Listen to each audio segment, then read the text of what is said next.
welcome to a fresh start. New week, new news stories on People's Voice on VOP television, where the stories that matters most take the center stage as we continue to amplify the concerns, stories, perspectives, and voices of the everyday Nigerian people. That's you and I. And it's time to set the tone for an amazing week ahead.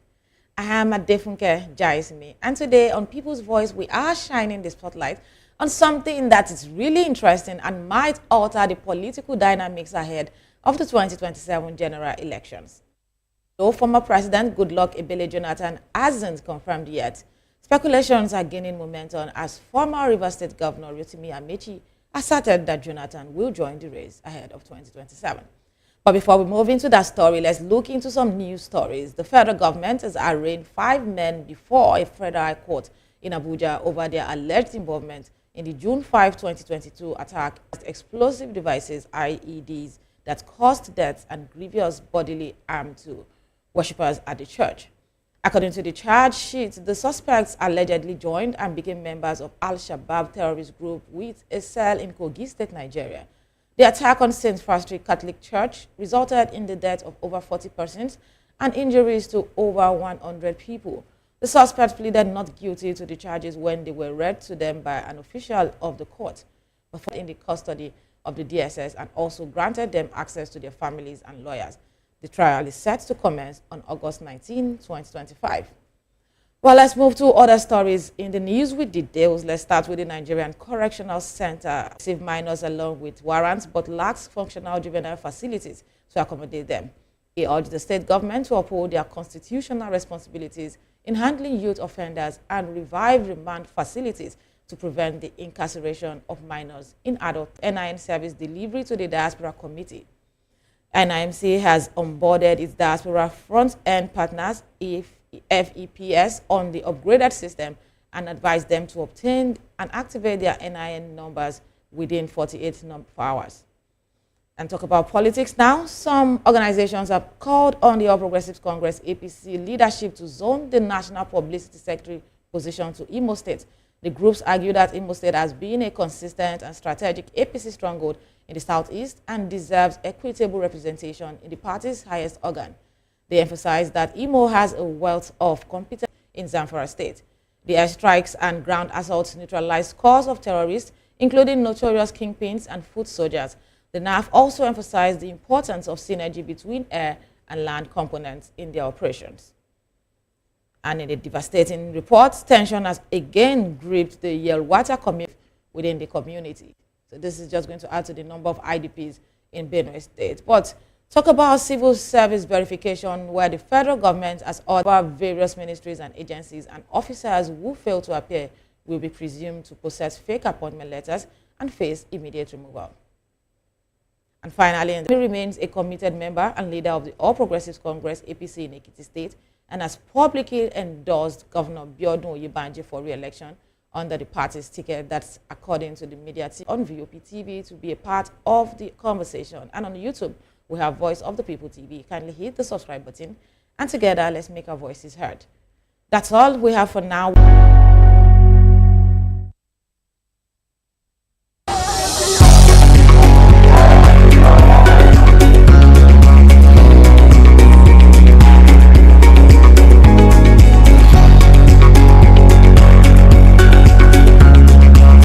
Has generated significant interest, with many Nigerians viewing him as a stabilizing force amid the country's economic and security challenges.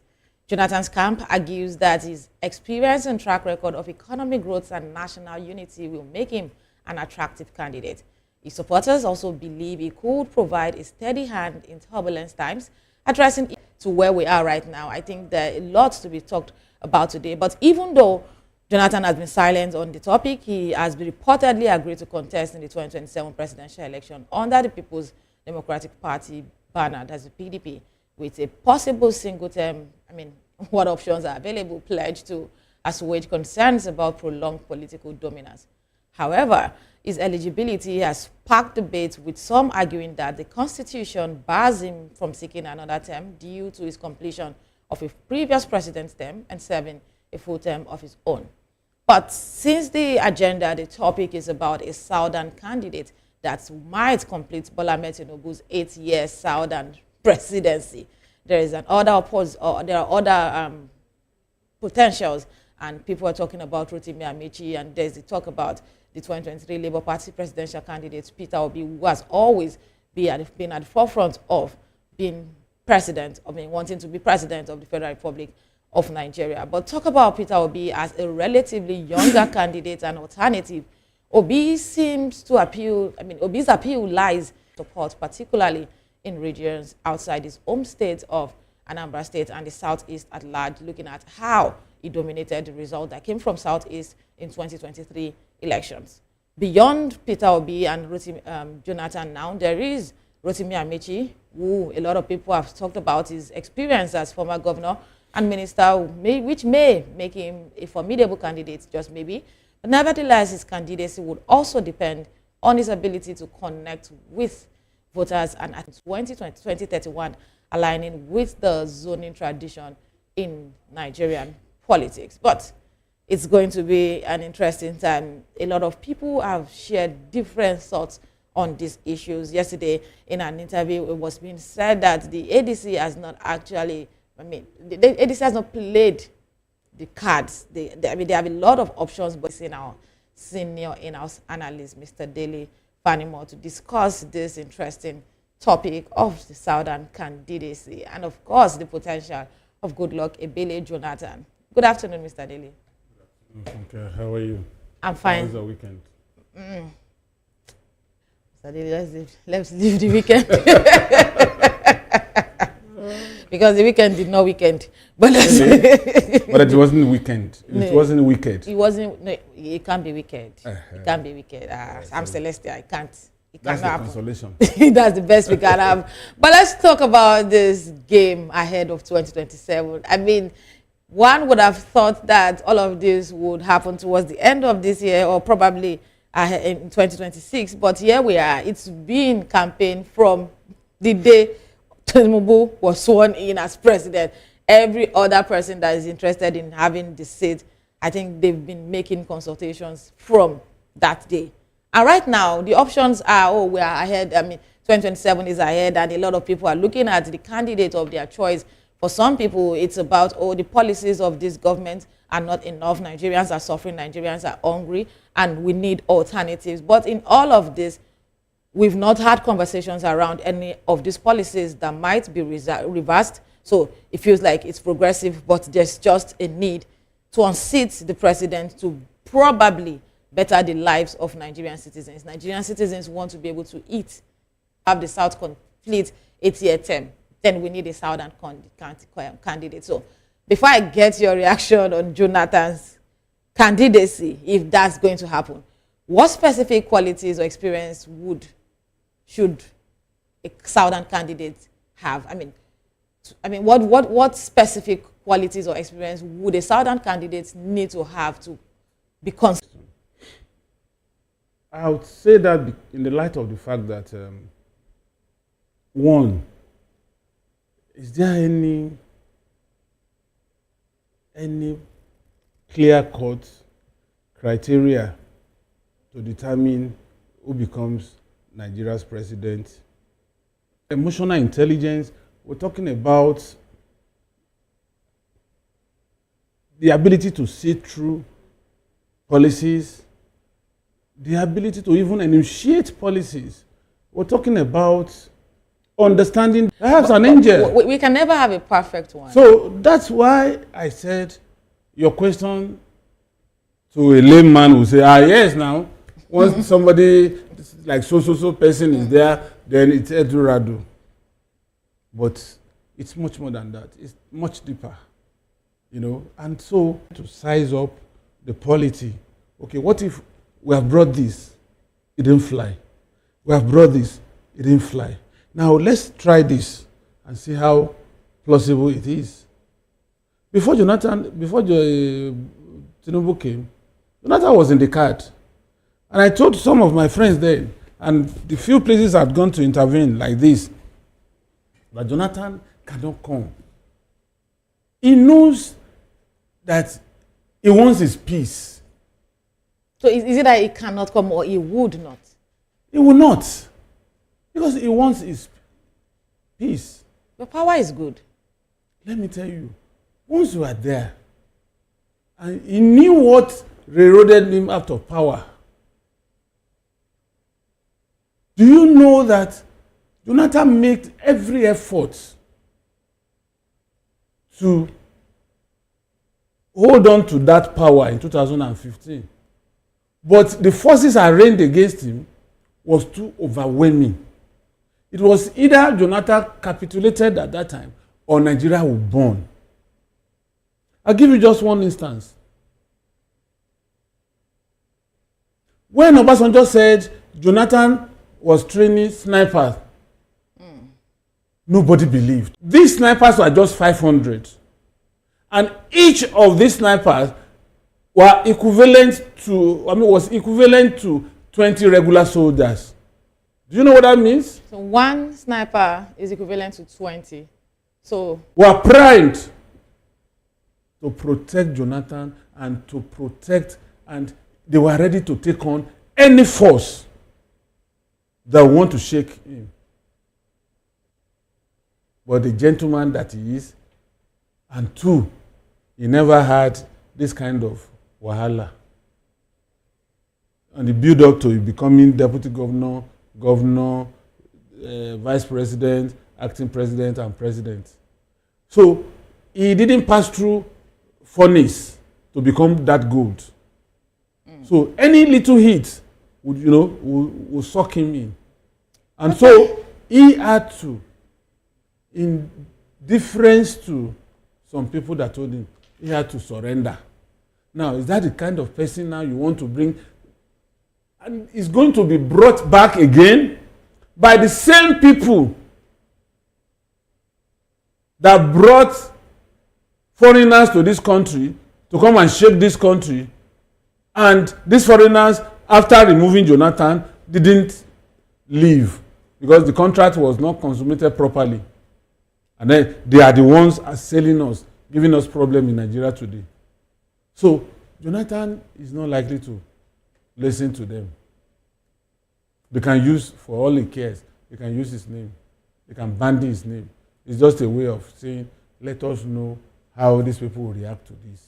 All right, Mr. And Adelifanimu. you see, the card people are talking about, put Obi there. Obi will won 2 terms. Jonathan, only 1 term. All right, Mr. Fanima, we'll come back. I need to go on a quick break now. We'll be back to discuss this, please. So, our viewers, please, we need to go on a break now. We'll be back shortly. Please stay with us.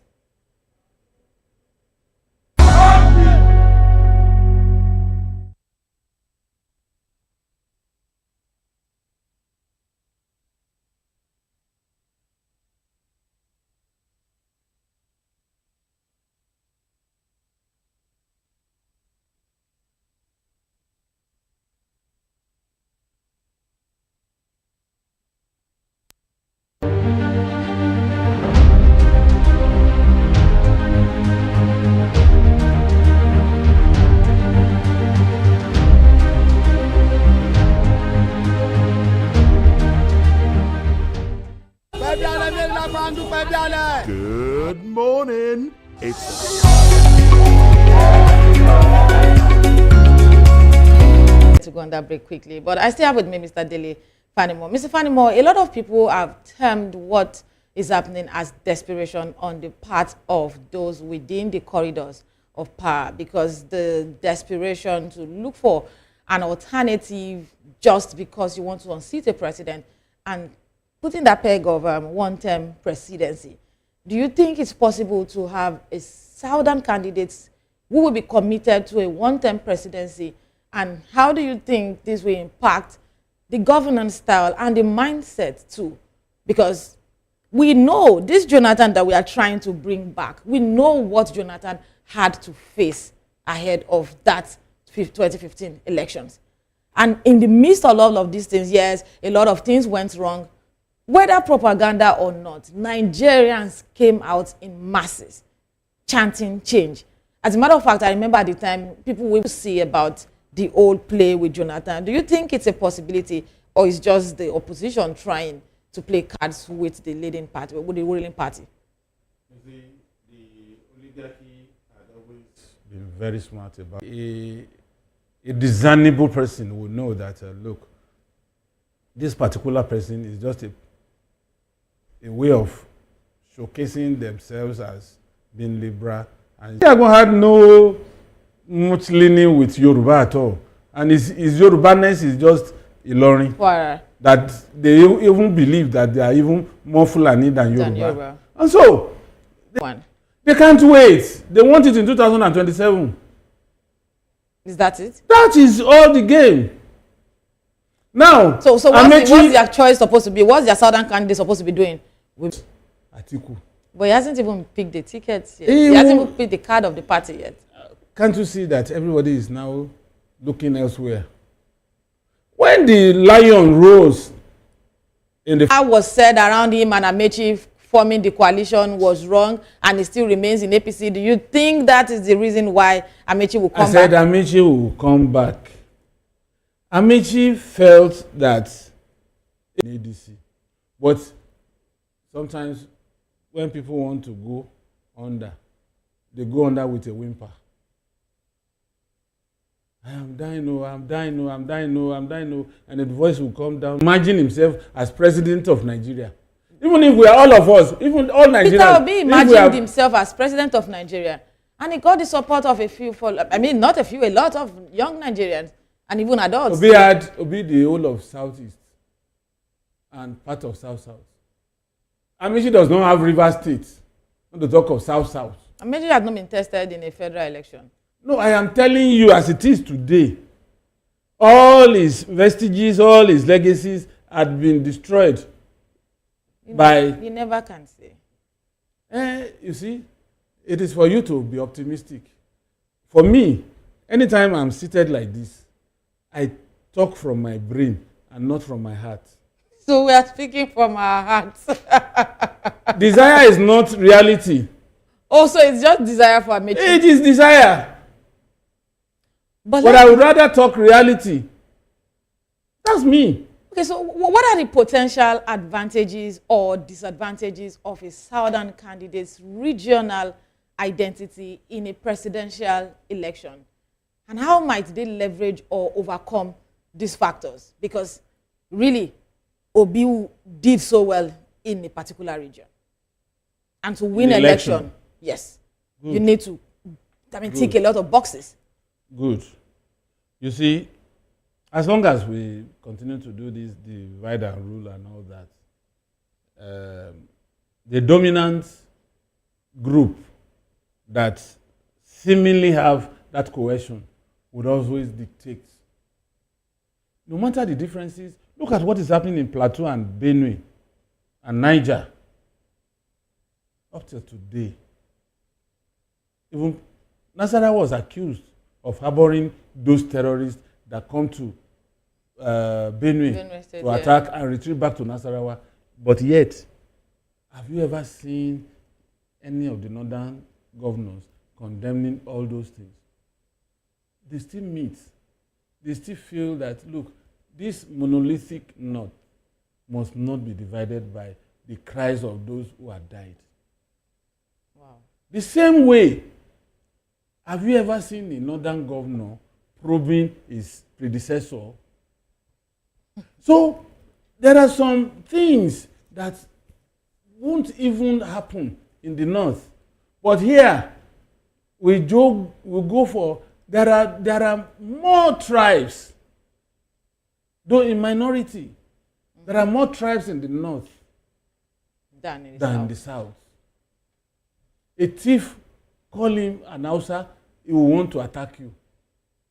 A Bachama, call him Hausa, he will want to attack you. Have not been able to do. So what do you think is the problem of the South? We are solely clearly divided along ethnic lines and religious lines.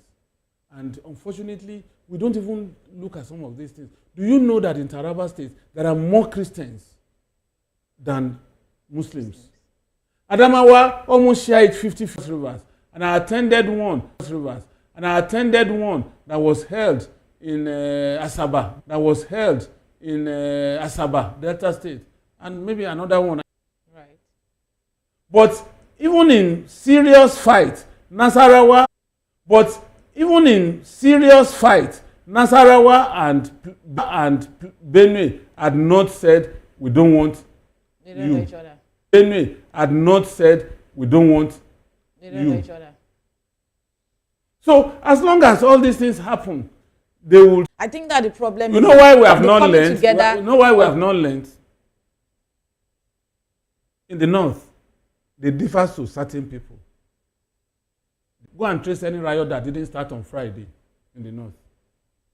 And where is this coming from? It is from these imams and sheikh. Whatever they tell them in the mosque on Friday, the moment they come out, it's Allah Akbar. So link it up with how the South has not learned. But in South, even you can call the bluff of your traditional ruler and even abuse him, and nothing will happen. So don't you think this is not about us not learning, but the inability to come together and understand? Because why I said we have not learned is because the variables are there for us to pick and take. But okay, in the whole of South, tell me one person that is considered a leader. In the whole of Southeast, show me one person that is a leading force. In the whole of Southeast, show me one person that is a leading force. Peter Obi. Go to Imo State and mention Peter Obi and see the reaction. Apart from election. So what else? You can't, as an Anambra person, you cannot become permanent secretary in Abia. An Abia person cannot be permanent secretary in Enugu. Things are changing. The other day was in the news. I think show me one person. Somebody from Mbonyi was appointed in maybe Abia or Anambra State, but I know that as what? Well, that might be another issue. But so these things are deep-seated, and until we begin to extract some of these things and begin to look at ways and means of making sure that we resolve some of these things, that's when we are headed somewhere. Nobody has complained, but somehow somebody just walked up and said, no, if these guys are overreaching themselves, then let's go after their jugular. And you think a monolithic knot will not be happy to find the ember of such? But it was. I think that for that case, even up north, 900 out of 1 million. And I know some other streets in the north. Yeah, I've been privileged to stay in a lot of northern states too, and I've been in the southeast too. So I travel a lot. So what we are seeing is that anytime we come on this kind of programs, we should those enablers, because they profiteer from it. Exactly. So you don't blame. It's funny when people come out to say that, oh, this person gave this out because he wanted to get this. You never talk about the people that choose to accept whatever because they want to enable people to achieve their own selfish goals. But it's quite important to believe in, because all of this will matter when push comes to shove. But it's time to go on a break. When we return, we'll come to talk about the former governor of Lagos State, Akinwumi Ambode, who has vehemently denied rumors of his defections from the All Progressives Congress, APC, to the African Democratic Congress. Many thanks for staying with People's Voice on VOP Television. It's been an interesting conversation. Nigeria's election is important to everyone, because whoever leads the country in a way has a way of shaping the destiny of Nigerians, and that's the reality. But we need to talk about something else, where former governor of Lagos State, Akinwumi Ambode, has vehemently denied rumors of his defection from the All Progressives Congress, APC, to the African Democratic Congress, ADC's coalition. Through a statement issued by Seyi Bamigbade, Director General of the Tinubu Ambode Support Group, Ambode reaffirmed his loyalty to the APC and the President, Bola Ahmed Tinubu, describing the rumors as false and mischievous fabrications aimed at creating political discord. Ambode emphasized his commitment to the All Progressives Congress, stating that his loyalty and support for the party and President Bola Ahmed Tinubu remain firm, unwavering, and non-negotiable. He clarified that he has never held any meeting, discussion, or consultation with the ADC or any political party outside the All Progressives Congress, APC, regarding any political ambition. Ambode also expressed his full support for President Bola Ahmed Tinubu's re-election bid in the year 2027, praising President Tinubu's accomplishments including pension restructuring, student loan systems, and youth empowerment initiatives. Bamigbade has urged the public, particularly Lagosians, to dismiss the baseless claim and focus on meaningful conversations that will move the nation and the state forward. It's a funny one. It's interesting to see all of this playing out at the moment. I mean, when I saw that report on social media, I'm like, okay, well, what won't people do to get visibility, or maybe it's the monetization that is the problem here. But it's good to see Ambode not being silent on issues like this, coming out to talk about is the rumored defection and say that it's not going to happen. And he has also reaffirmed his commitment to Bola Ahmed Tinubu's re-election. But how does Ambode's denial of defecting to ADC reflect his commitments to the APC and maybe loyalty to the president? You see, politicians are very, very smart and clever. Very smart and clever. Yes. Okay. So where does this take us? Most of the time, they may not be intelligent. Oh. Ambode is just trying to bring himself back to APC after his ouster in the second term bid. But he never left. That's what I said. He's just trying to warm himself back into the heart of the owner of APC. Maybe that's the better one. Into the heart of the owner of APC. Yes. Okay, maybe that's a better description, because he never resigned from the APC. And it's not good news for those who feel that they are coasting home. You're speaking in parables now. And so you're speaking in parables. For those who are initiated, Ambode and Ashwaju. And so the only way to do it is to put spanner in the works. Don't mind him, he's a fifth columnist. He's just planning to defect to ADC. And in fact, they can even show him, and in this era of AI, they can even show him pictures where he's romancing with Aregbesola and all that, just to put a stop to this. But the Grandmaster himself knows. He understands some of these things. And he's not new to that kind of game. So the fact that Ambode is denying is in line with his own reaction to whatever game they have planned to make sure that it's off the way. But you talked about some people who might be behind this. What might be the motivation behind the rumors of Ambode defecting to ADC? And how might this also impact the party's image and the persons that might be involved in this? Because you know how these things work. If it was the doing of some people, there might be discovery. So what's your idea? You know, when I say some of these things, you always want to question me, but you will say it regardless. In the next 1 week, happen. It's been an insider. But he's a popular candidate. It might just be for popular for which party? No, I mean popular candidate. I mean, he was governor. He was governor that was loved by people, and for a lot of people, the issues around him not getting the re-election ticket from the All Progressives Congress. You know what? And anybody that wants to stop to pull his stunts, like the powerful Votron that wanted to use his bare hand to stop aircraft, knew the consequence.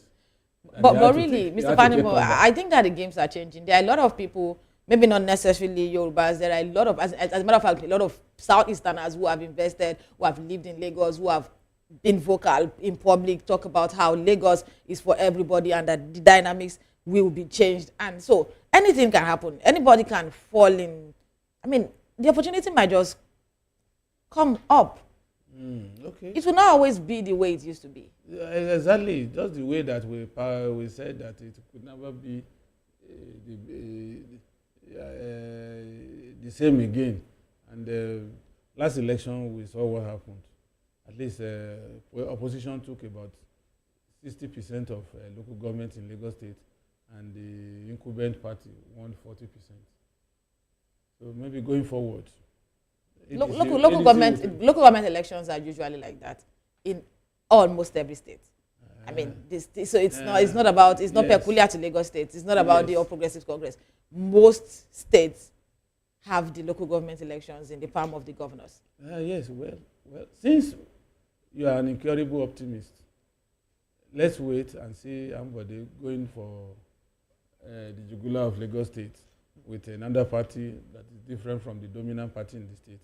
And because that was what was reported, that it will probably run under the African Democratic Congress. But what do you say to the ADC strategy in cutting, if that happened, in cutting Ambode? What do you think? I mean, what does this reveal about their approach to party politics or alliances, and comparing it to what is happening with the presidential candidates too? Even if Ambode had the liver to challenge the oligarchy in Lagos State, it was miffed during the outcome of the primaries for his second term bid that he lost. He would have thrown tantrums, but he went back quietly. He knew, and he's a student of history. He knew those who did it, their fingers were burnt, and they returned back to the grandmaster. So he would not want to go through that route. So are you saying the likes of Pedro? Where is Pedro today? So are you saying that Ambode was a victim at the time? Don't you think that he might as well have his own issues with people? Politics is like in the party. Politics is like coup in the military. Once you plan a coup, there are two options, no third option: win and enjoy the spoil of office. Lose and Mr. Fanimo, beyond all of these things, go to the other side of the divide. The Ambode administration wasn't all perfect. Is there any administration in Nigeria that was perfect? I mean, it was the we are not talking governance, we are talking politics. There's a difference between governance and politics. Okay. So you felt that you are oscillating between politics, governance, politics. But right now, about Ambode is no longer in government. Right. He is now angling to come back using politics to come back to governance. So what can you say? We're pressed for time in like 10 seconds. What do you say about the Ambode Tinubu campaign team? Do you see any possibility of re-election? I mean, with the All Progressives Congress? If he's smart enough to play his card right, why not? Okay. Since he has come to APC, his sins has been forgiven. As it should be, whitewashing. All right, thank you very much, Mr. Dele Faribo. It's always interesting and very informative having you on the show. There's so much to learn from your inputs. Thank you so much for doing this. It's always my pleasure. All right, to our viewers, thank you so much for being a part of People's Voice. It's Monday. It's the best way to start the week with updates from the news stories. This is what we can take on the show today. I am Adefunke Jaisimi, and regardless of anything happening, I strongly believe in this project, Nigeria, and I need you to trust the process. Nigeria will be great again.